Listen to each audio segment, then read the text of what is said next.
The issues of the methodological approach for designing low-energy buildings and their economics is addressed in this lecture. Building envelope design, if we aim to achieve the maximum comfort with the minimum primary energy consumption, requires the integration of the parameters of comfort and energy into each of the critical steps of the design process. Factors such as climate, master plan, building shape, facade design, thermophysical characteristics of materials, and mechanical services must all play a role in decisions. To achieve this result, it is required a high level of integration among the skills called into play in the design process. The design process, nowadays, is generally based on a linear path in 3 steps: architectural design, followed by the design of mechanical systems, of course when the building is equipped with an air conditioning system, and then construction.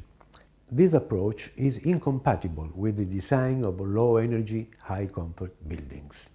It is necessary to change the design methodology and make use of an integrated design model that includes the introduction of a new professional expertise, the energy expert, which must have a deep knowledge of building physics. The energy expert must be able to interact with the architect and with the mechanical engineer. He must not only be capable of managing simple rules of thumb, but must also be able to use sophisticated simulation tools for evaluating the energy performance of the building, and not only, also thermal comfort, daylighting, natural ventilation, and all the passive means of reducing energy demand. The design process becomes circular, iterative. Ideally, the first design sketch is developed jointly by the architect, the energy expert, and the mechanical engineer. Then, the energy expert makes a closer check of the initial solutions by means of energy, thermal, and visual comfort simulations. If the result is not satisfactory, the initial sketch is modified. If and when the result is satisfactory, then the most appropriate mechanical system is chosen and energy consumption evaluated.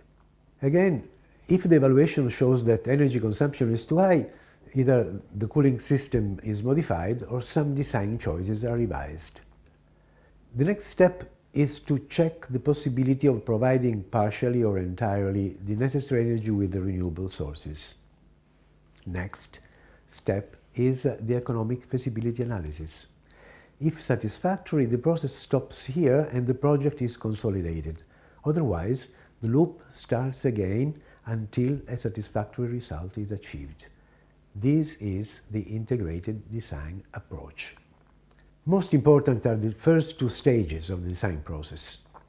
The reason is that the most critical decisions about the energy performance of the building are taken in these early phases.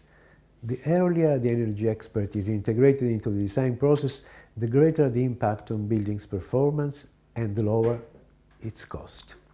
It is not sufficient, however, that the new design process integrates a new expertise, and that from linear it becomes circular. It is also necessary to define a planning strategy, the one characterizing the energy efficient and comfortable building. In the design process, the maximum effort must go into minimizing the amount of energy needed to provide thermal and visual comfort by means of appropriate architectural design. It is the most important stage. Only after this goal is reached, the design team must maximize the energy efficiency of mechanical systems.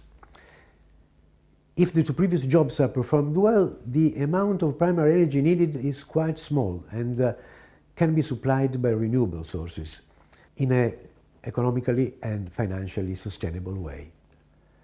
This is because the higher the energy efficiency, the lower the size and hence the cost of the renewable energy production system. About cost.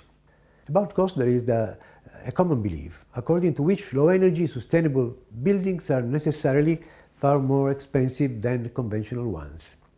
This graph, dealing with a sample of German buildings, shows that it is a wrong belief. Buildings with the same cost show very different energy consumption, and low energy buildings can also be low cost if appropriately designed. In conclusion, integrated design is not only a necessary condition for energy efficient building design, but it is also the main way to control their cost.